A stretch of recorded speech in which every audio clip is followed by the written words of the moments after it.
Good evening, everyone, and welcome to the second installment of the Heart Sutra. So we're continuing on from last week's presentation on the Heart Sutra.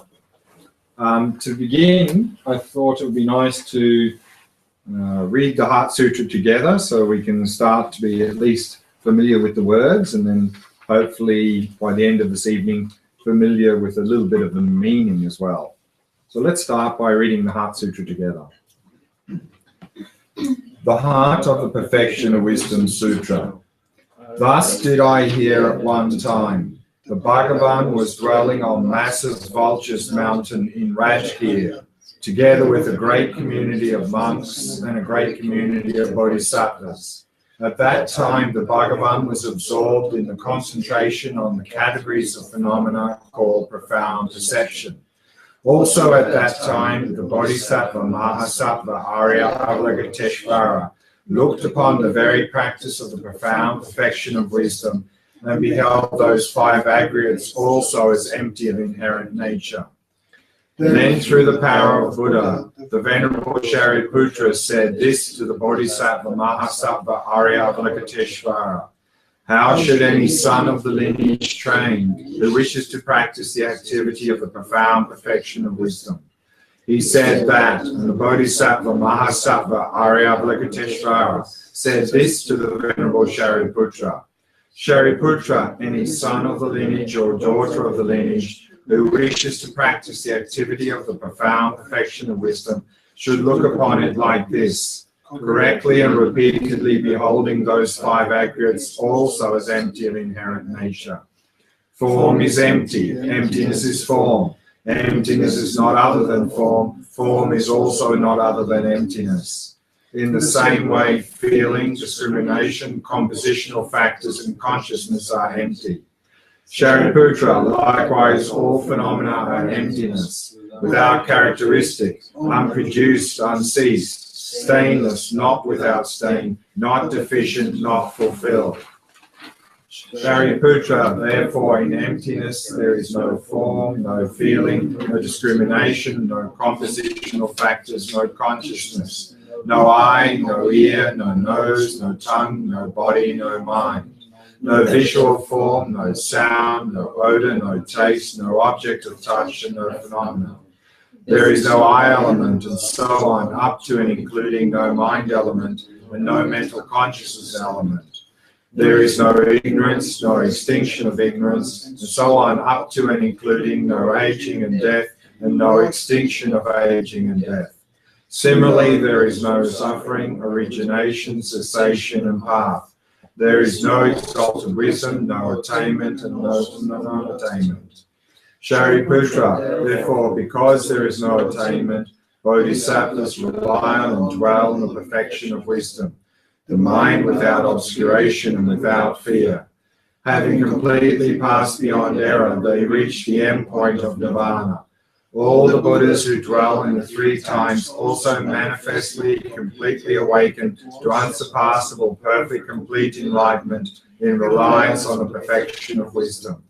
Therefore, the mantra of the perfection of wisdom, the mantra of great knowledge, the unsurpassed mantra, the mantra equal to the unequal, the mantra that thoroughly pacifies all suffering, should be known as truth, since it is not false.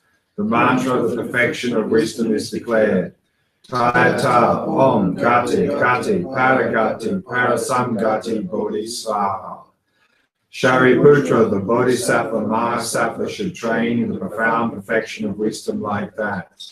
Then the Bhagavan arose from that concentration and commended the Bodhisattva Mahasattva Arya Avalokiteshvara, saying, well said, son of the lineage. It is like that. It is like that. One should practice the profound perfection of wisdom, just as you have indicated. Even the Tathagatas rejoice.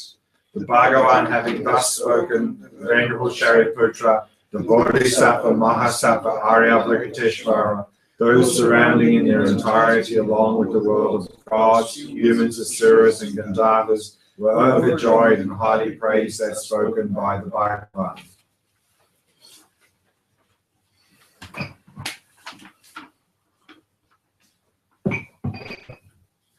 Let's begin with a short review of what we covered last week before we move on.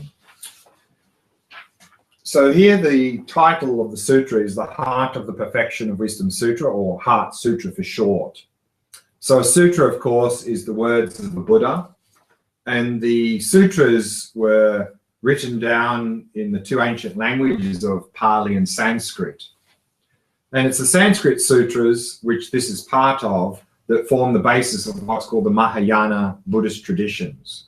This, of course, includes Chinese Buddhism, Zen, Korean, Vietnamese, and Tibetan Buddhism. And here, the Heart of the Perfection of Wisdom Sutra, this perfection of wisdom in Sanskrit is Prajna Paramita.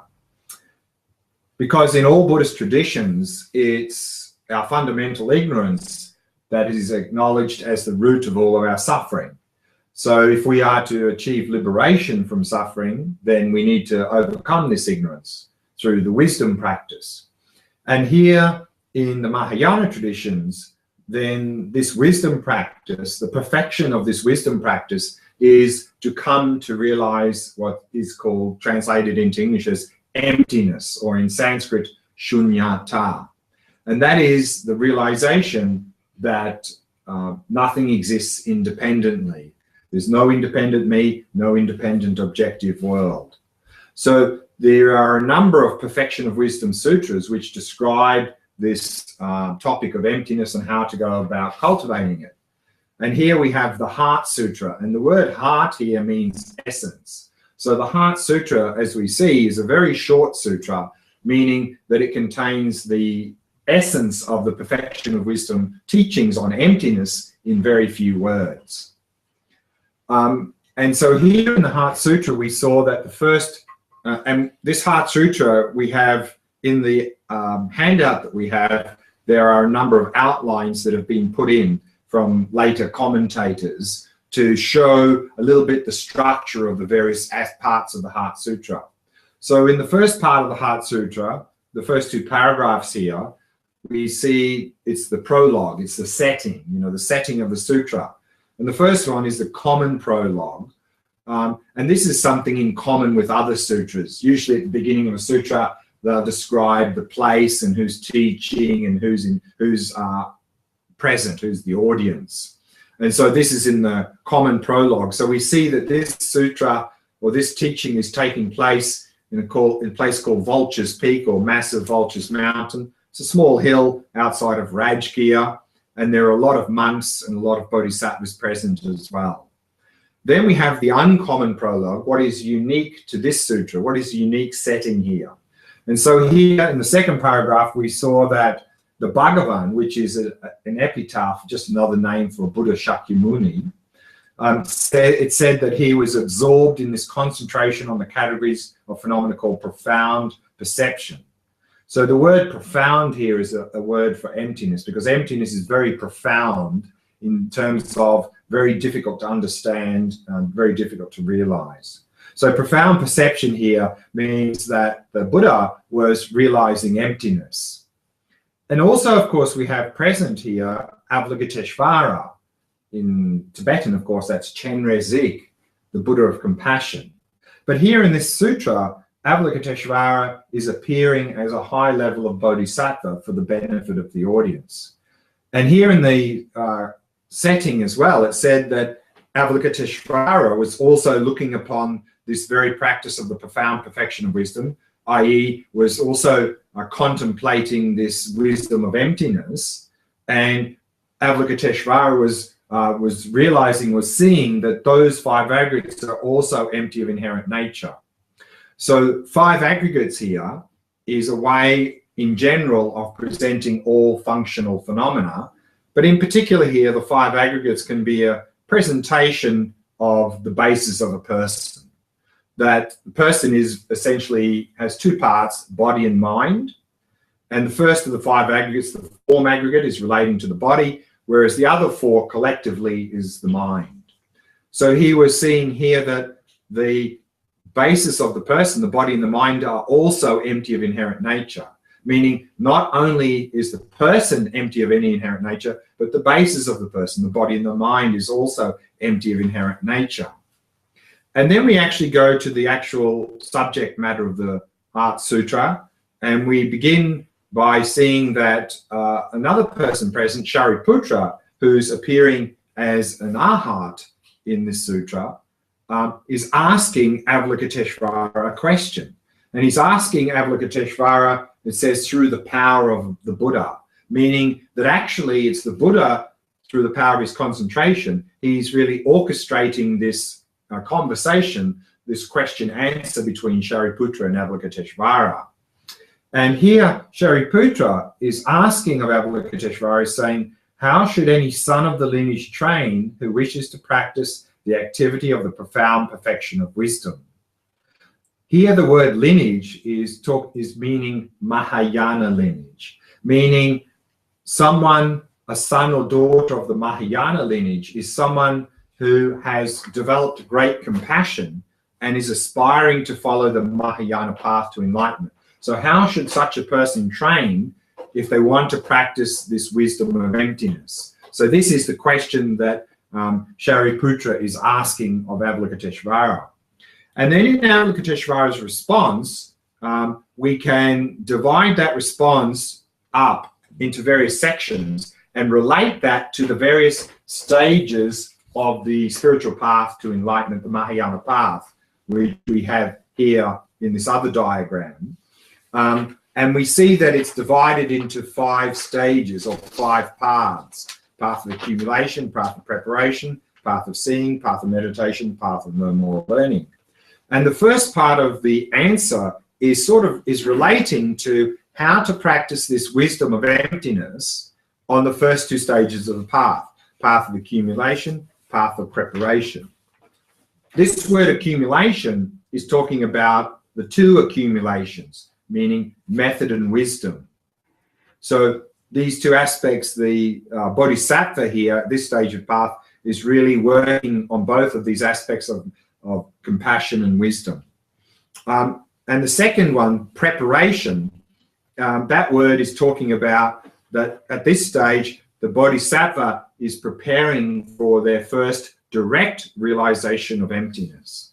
So this first stage of the answer is relating to those first 2 stages of the spiritual path. But the answer here, of course, is also relating in terms of how we as a beginner are to practice this wisdom of emptiness as well. And the very short answer that Avalokiteshvara gives initially is that we are to correctly and repeatedly behold those 5 aggregates also as empty of inherent nature. Another slight different way of translating that is to subsequently see in a correct way that those 5 aggregates are also empty of inherent nature. So what that means is to subsequently see in a correct way means that subsequent to our investigation, using reasoning and logic, we can subsequently come to infer that actually the 5 aggregates are also empty of inherent nature, which means initially we are to approach our practice of emptiness through using reasoning and logic to come to infer that actually things are empty of independent existence, because emptiness is not something that we at our level can initially directly perceive.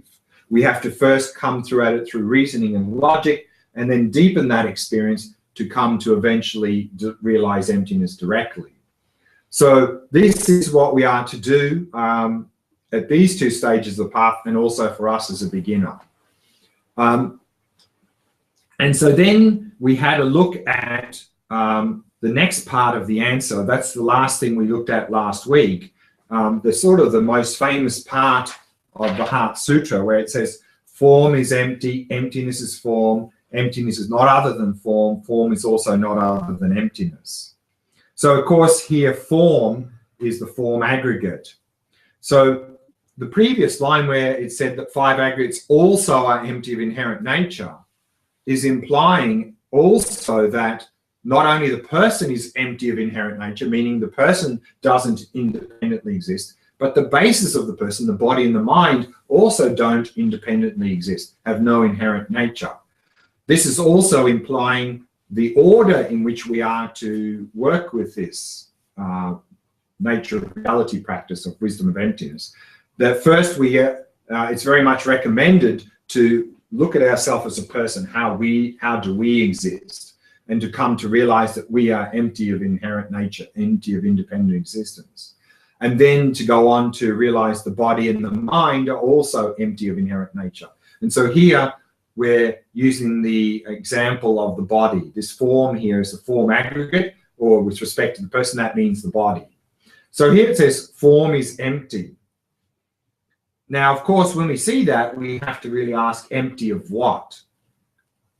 Because often when people see such statements, they sort of interpret that, and we hear this often, people say that, oh, because it's empty, it doesn't really matter. You know, because it's empty, nothing really matters. In fact, that's completely the wrong understanding. Here, when we say form is empty, we mean empty of independent existence. And the difficulty with us now as beginners is we are trapped in what's called the two extremes.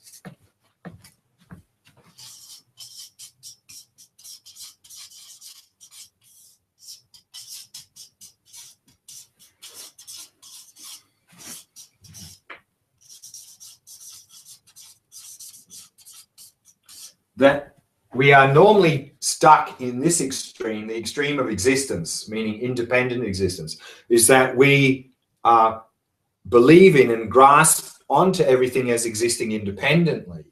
That's sort of where we are now.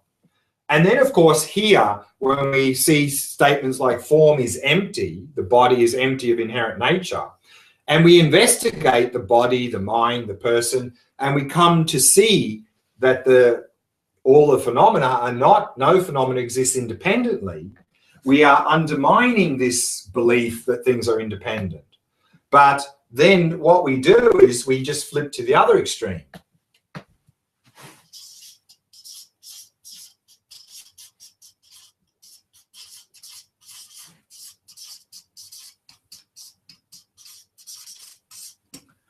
Which is the extreme of non-existence or nihilism. Because for us now, there only seem to be two possibilities. Either there is this independent me and independent world, or there's no me or no world. Because the only me and world we've seemingly experienced, it seems to be this independent me and world. We don't see any other possibility. So often then, when we go into the emptiness practice, we tend to interpret emptiness meaning, oh, nothing really exists. So therefore, that second statement there, emptiness is form, is to really help us to realize that emptiness doesn't mean non-existence. In fact, emptiness means, as the statement says, emptiness is form, is because things are empty of independent existence, therefore form can appear and can function. And so we had a look at these two statements in some detail last week in this idea of emptiness and dependent arising. That emptiness is form is really saying that form, because it lacks independent existence, is in fact a dependent phenomena, that it exists depending on causes and conditions, parts, and labeling. And so that's the second statement that we saw last week. And then the last part of this, and I think this is roughly where we were up to last week, is emptiness is not other than form. Form is also not other than emptiness. And this is to understand that emptiness and form, or in other words, dependent arising, are like two sides of a coin. That emptiness means dependent arising, and dependent arising means emptiness. Or another way of saying that is, emptiness means things can appear and function. And because things appear and function, they must be empty of independent existence. These are like two sides of a coin. And that's what these two statements are saying here. Emptiness is not other than form. Form is also not other than emptiness. So this is what we are realizing at this stage of the practice. But again, at these first two stages of the path, like as a beginning practice, we are realizing emptiness in a conceptual manner. that we still have in the experience of emptiness a sense of me, the meditator, realizing this emptiness. And then the next line goes on to say, in the same way, feeling, discrimination, compositional factors, and consciousness are empty. So those are the other four aggregates, which collectively is the mind. So here, consciousness, the consciousness aggregate is talking about what's called the main mind, whereas feeling, discrimination, compositional factors collectively are what's called the mental factors. So main mind and mental factors together constitute the mind. So basically this sentence is saying, in the same way, then the mind is empty of independent existence. And emptiness is mind, and emptiness is not other than mind. Mind is also not other than emptiness. So here then we are seeing that we are realizing not only that the person is empty of inherent nature, but the body and mind are also empty of inherent nature. So this is the instructions here relating to those first two stages of the path. Any questions on that before we move on to the next part of the Heart Sutra?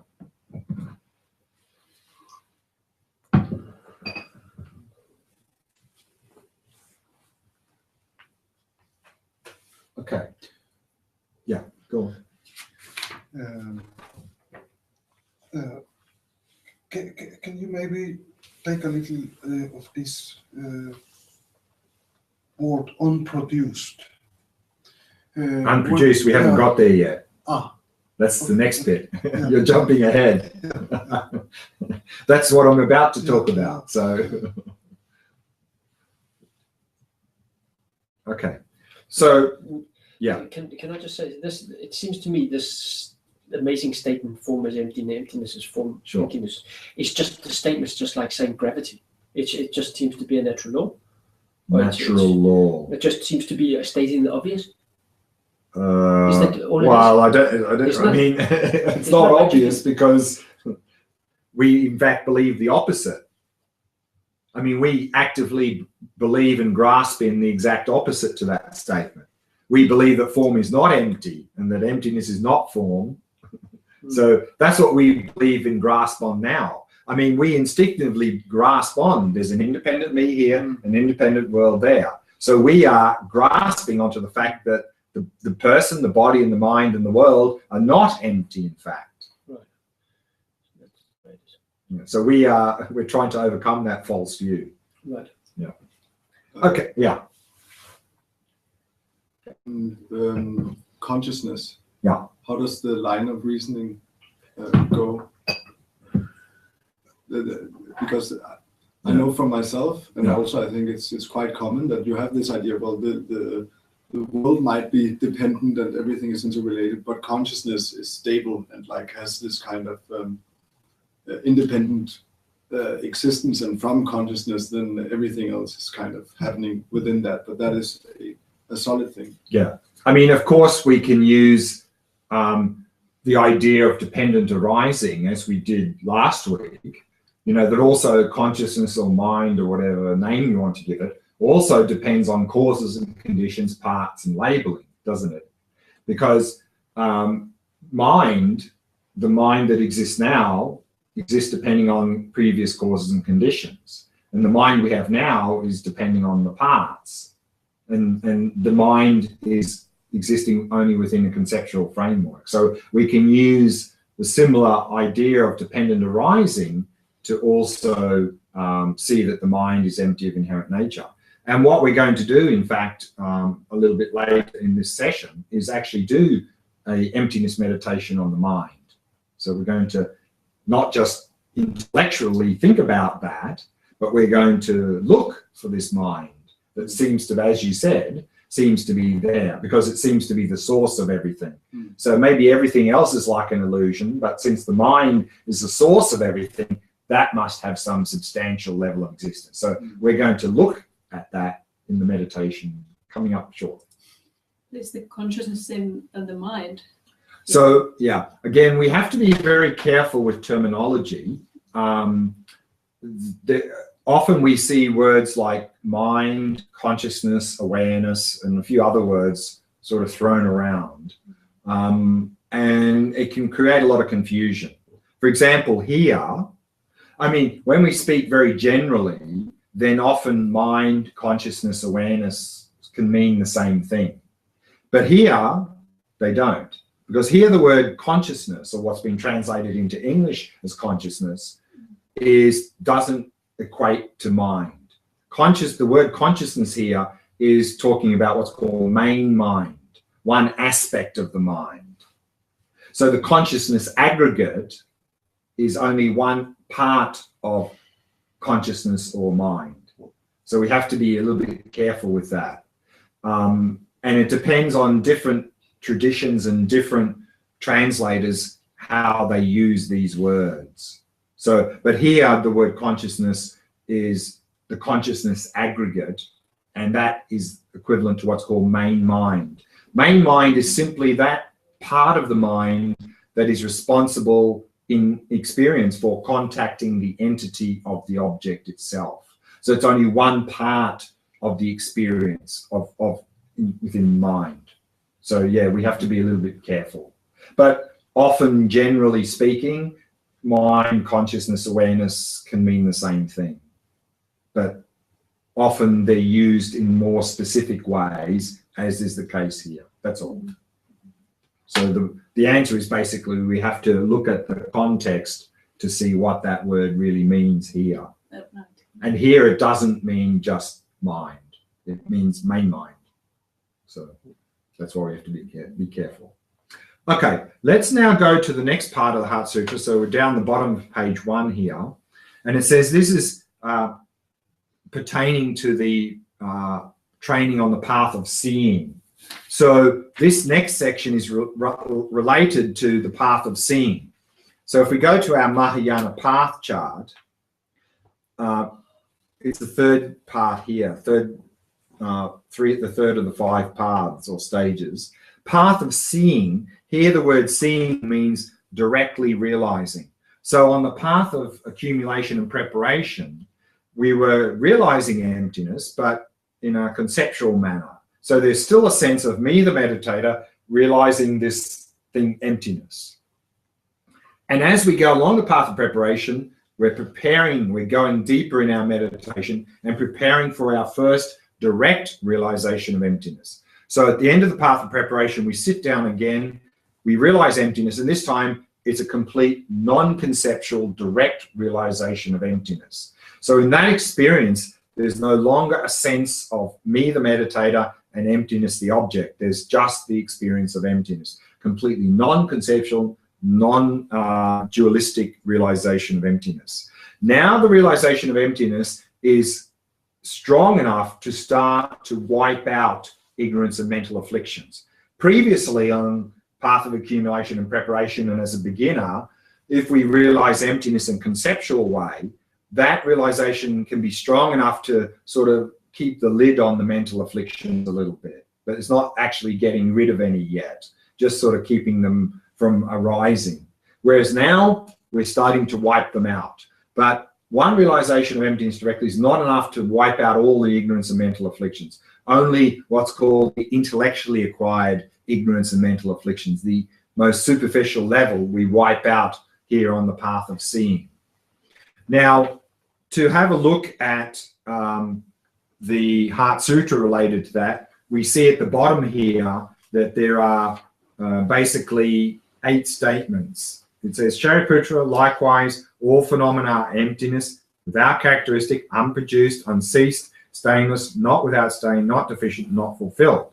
So here there are basically 8 statements, and those 8 statements can be sort of condensed into what's called the 3 doors of liberation.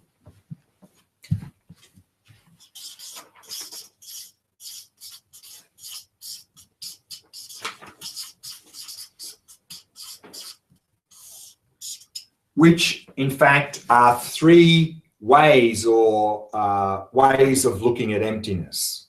The first one is the door of liberation of emptiness.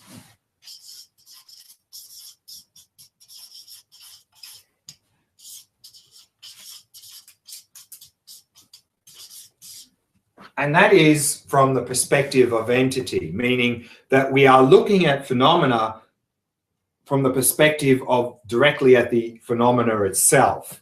And so the first two statements here are relating to the door of liberation of emptiness. And that is that all phenomena are emptiness and without characteristic. So here it's saying all phenomena are empty of independent existence. So that's looking at the phenomena directly. And then without characteristic is saying that also all the characteristics of all phenomena are empty of inherent nature. So without characteristic means no phenomena has any independent characteristic. So also the characteristic is looking at the phenomena directly. So both of those are related to the door of liberation of emptiness, where we're looking at the phenomena directly. Whereas the second door of liberation is called signlessness.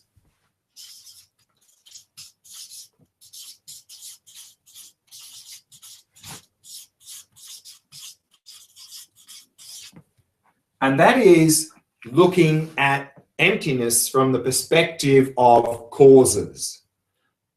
And so the next four relate to this. The next one, it says unproduced.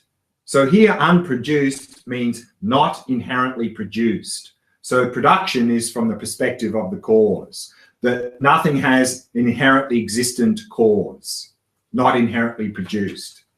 And unceased means does not inherently cease.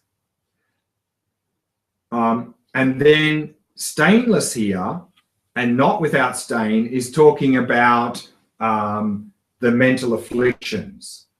Meaning stainless means that we do not have any inherently existent stains in our mind. We have no inherently existent mental afflictions in our mind.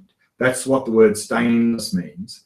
And then not without stain. Without stain is the result of getting rid of all the mental afflictions. So that state of being free of the mental afflictions also doesn't inherently exist. So production and cessation and being with stain and without stain are both in a sort of a cause-effect relationship. So they all four relate to this door of liberation of signlessness, looking at emptiness from the perspective of the cause. But then we can also look at emptiness from the perspective of the result, which is the third door of liberation.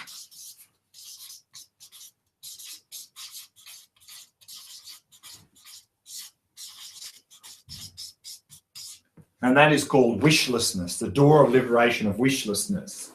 And that is relating to the last two.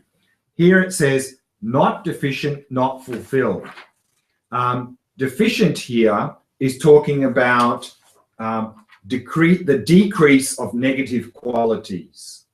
And fulfilled is talking about the increase of positive qualities, which means not deficient means there is no inherent decrease of negative qualities on the spiritual path, and not fulfilled means there's no inherent increase of positive qualities on the spiritual path. So wishlessness is talking about the result of increased positive qualities, decreased negative qualities. Neither of those are inherently existent. So these are the 8 statements relating to emptiness, these 3 doors of liberation, looking at emptiness either directly or from the perspective of the cause or from the perspective of the result. Any questions about any of these 8 statements?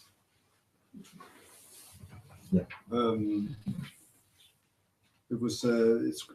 I would like it if there's time to prove each one. Prove each one.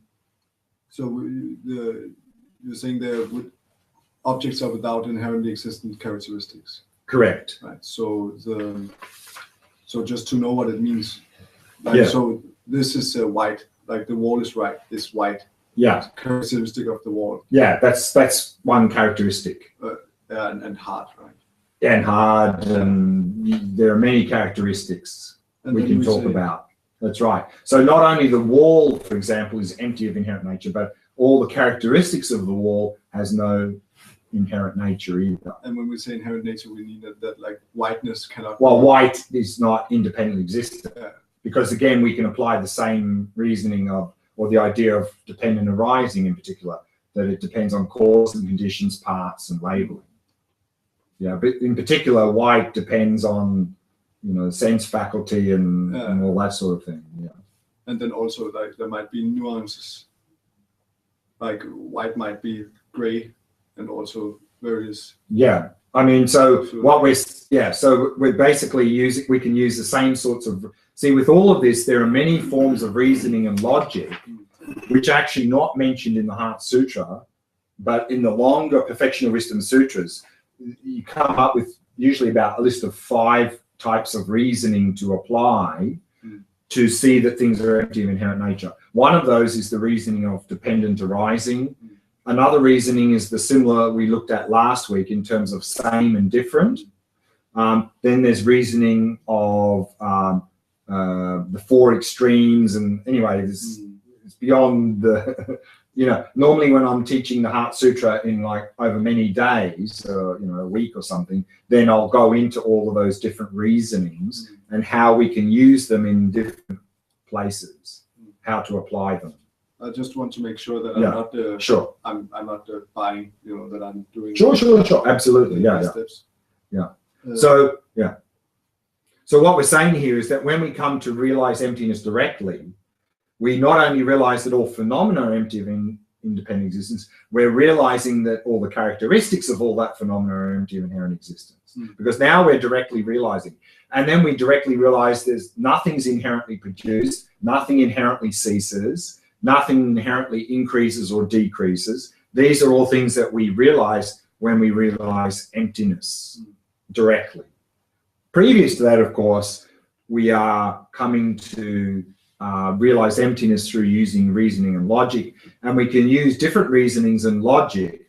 For example, often in the other longer Perfectional Wisdom Sutras and the teachings on emptiness, when it comes to phenomena, when we investigate like a cup, often the reasoning and we see is no inherent production. Like it's the classic, it's in fact the very first verse of Nagarjuna's famous 2nd century text, Fundamental Wisdom of Middle Way, where he talks about this idea of emptiness. The very first verse of his whole big, huge text, he says, nothing anywhere is ever produced from itself, from something different, from both, or without a cause. So that's that reasoning of the 4 extremes. So that's the reasoning you can apply, particularly for phenomena. They're not inherently produced because they're not produced from something the same, something different, from both, or without a cause. So that is a type of reasoning you can use with a lot of these things. Anything else?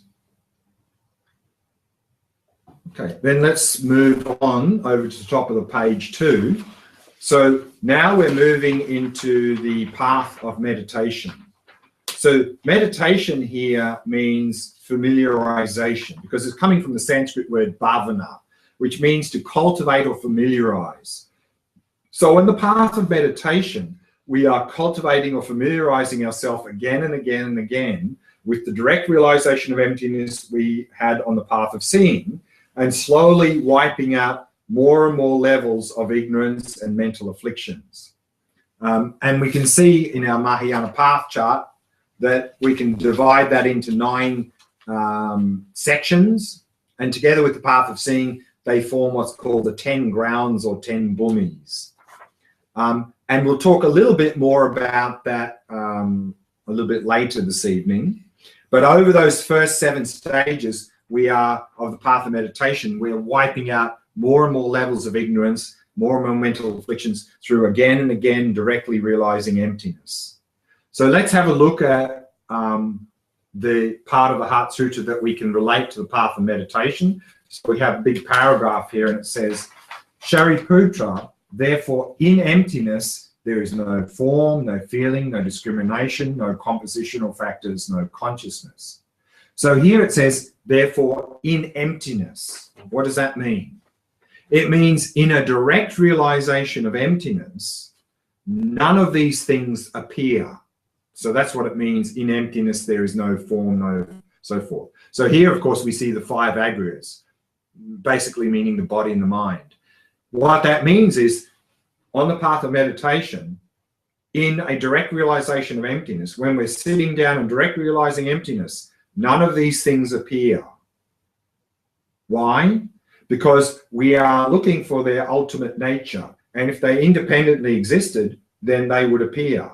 But because they don't appear, we come to realize, of course, they're empty of independent existence. So that's what all this whole long list is saying, is that in a direct realization of emptiness, none of these conventional phenomena appear because none of them exist independently.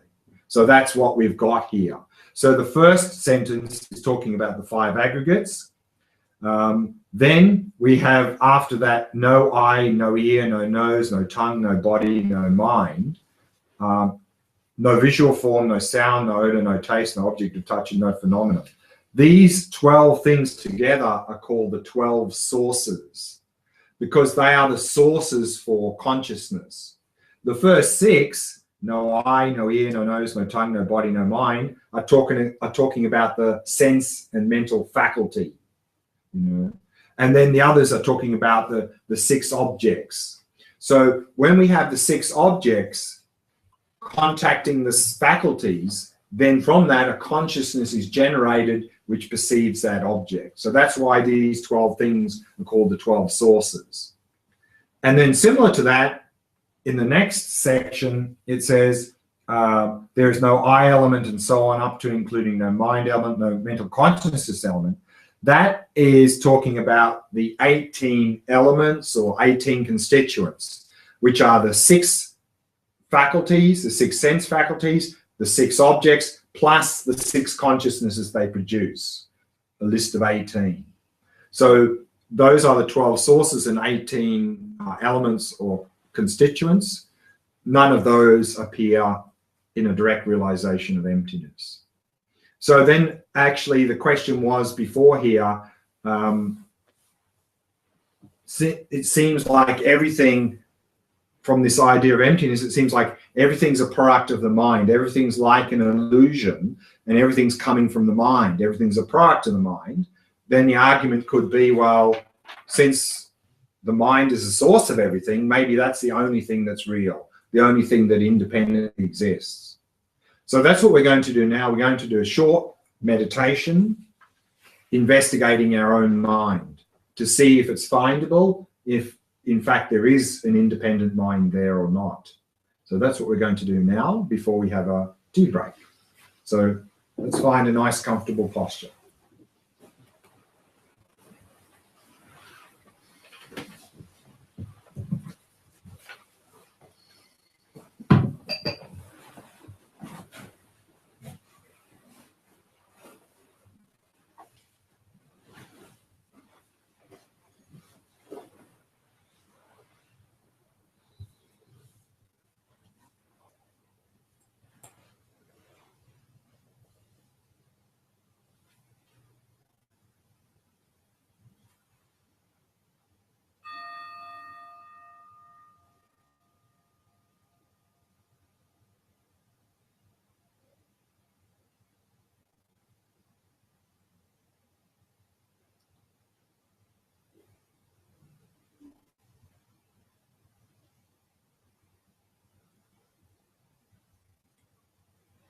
As an act of loving kindness for yourself, allow your awareness to descend into the body. And simply become aware of sensations throughout the body.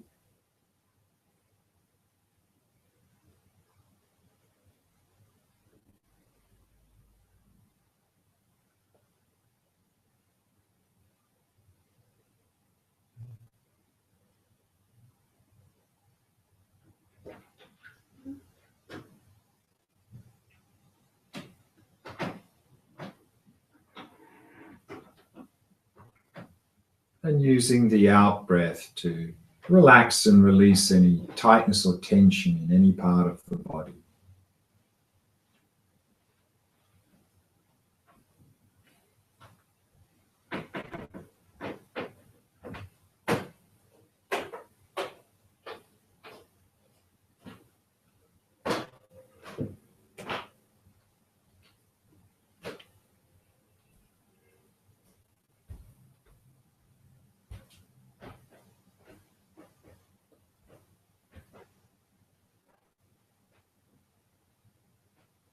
And allowing the breathing to settle into its natural rhythm.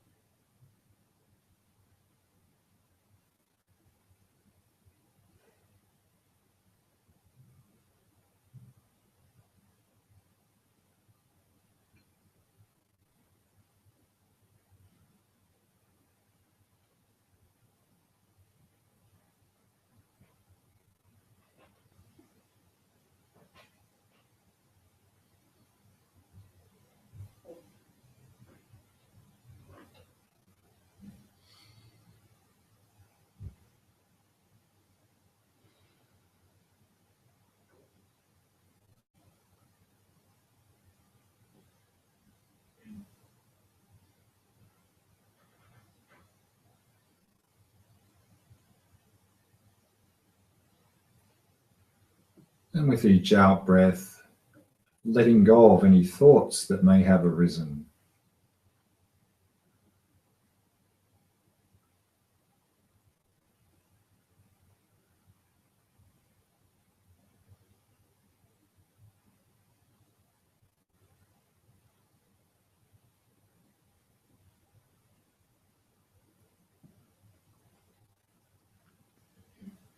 Simply allowing the mind to come to rest in the present moment through focusing on the sensations of the breath throughout the body.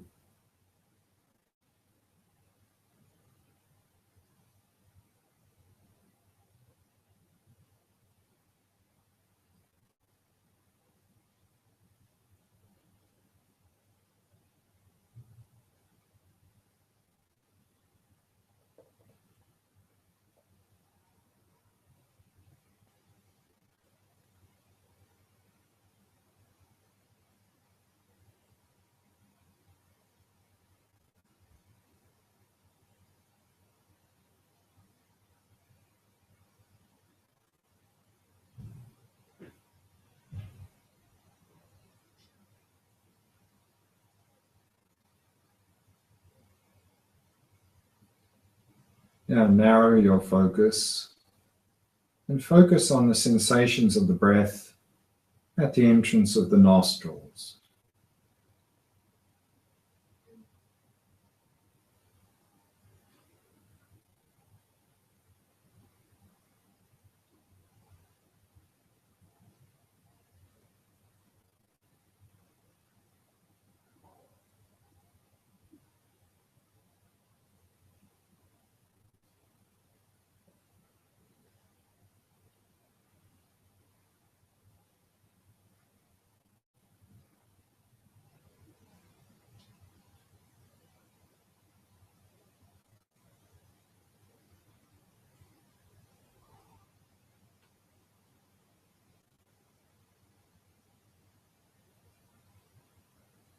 And maintain an ongoing flow of mindfulness of the sensations of the breath at the entrance of the nostrils.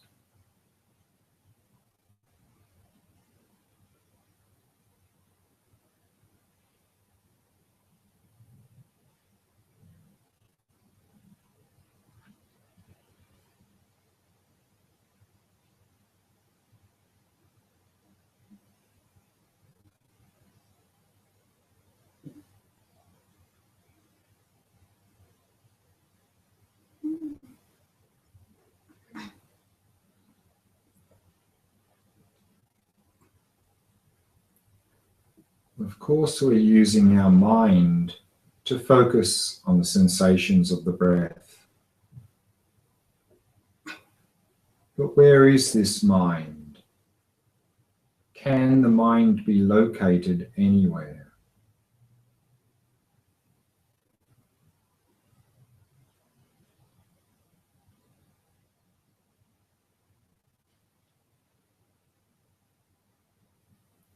Is the mind inside the body somewhere?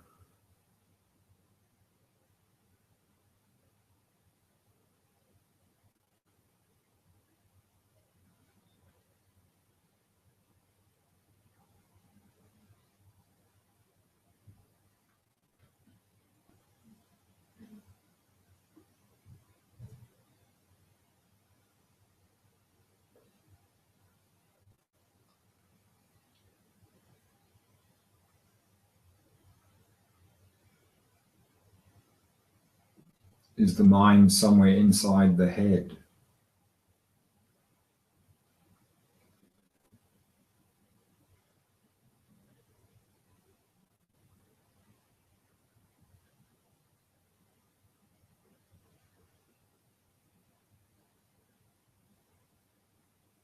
Is it somewhere behind the eyes?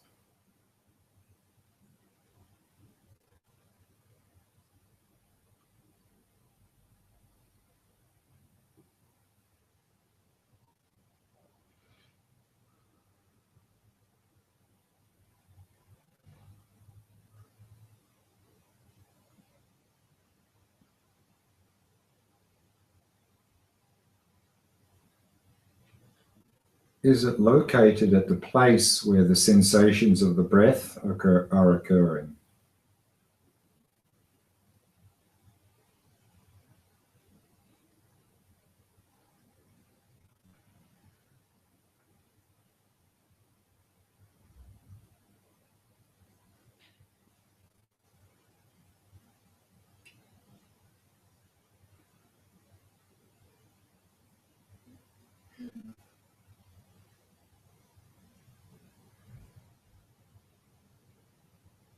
Is the mind located outside the body somewhere?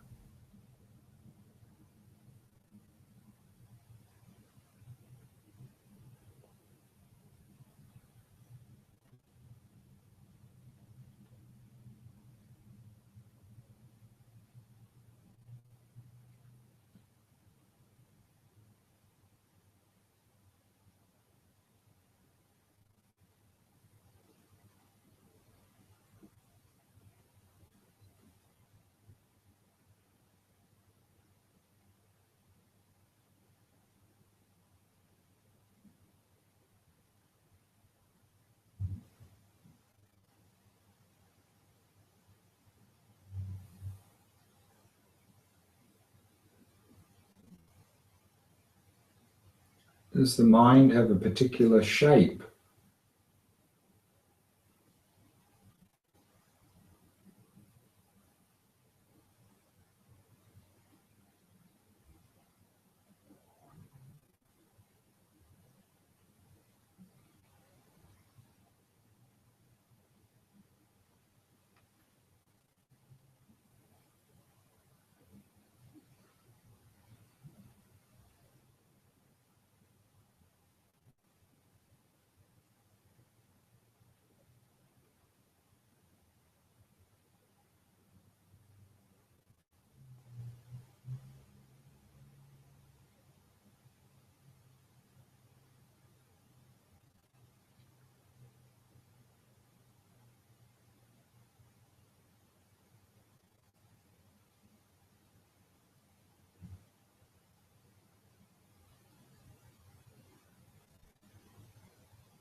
Does it have a particular size?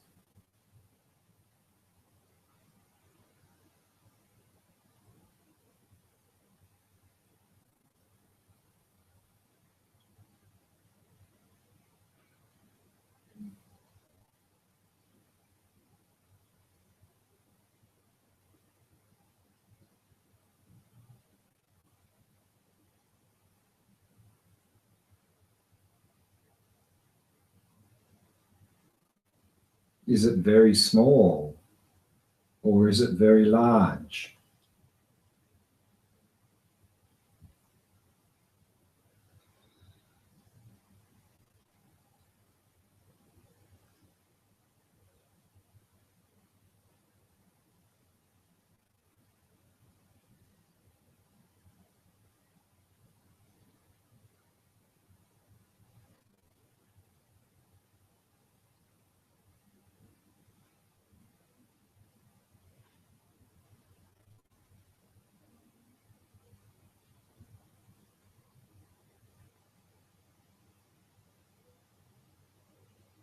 Does the mind have a center?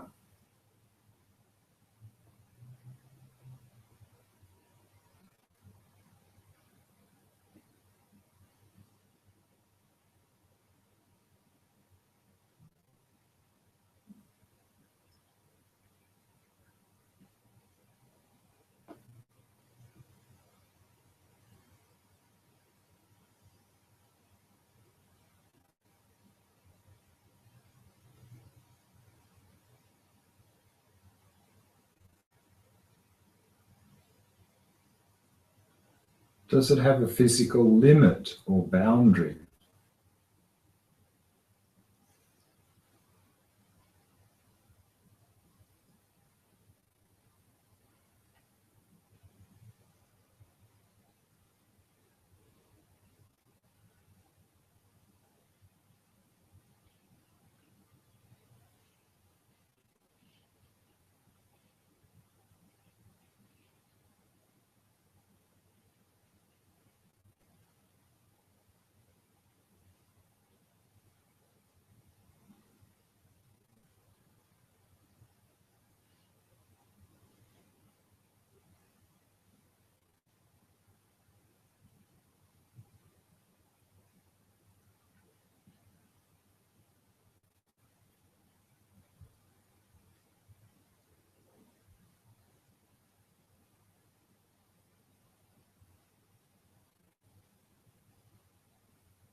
Is there in fact anything outside of the mind?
So let's take a 15-minute tea break, and then we'll come back and continue the Heart Sutra.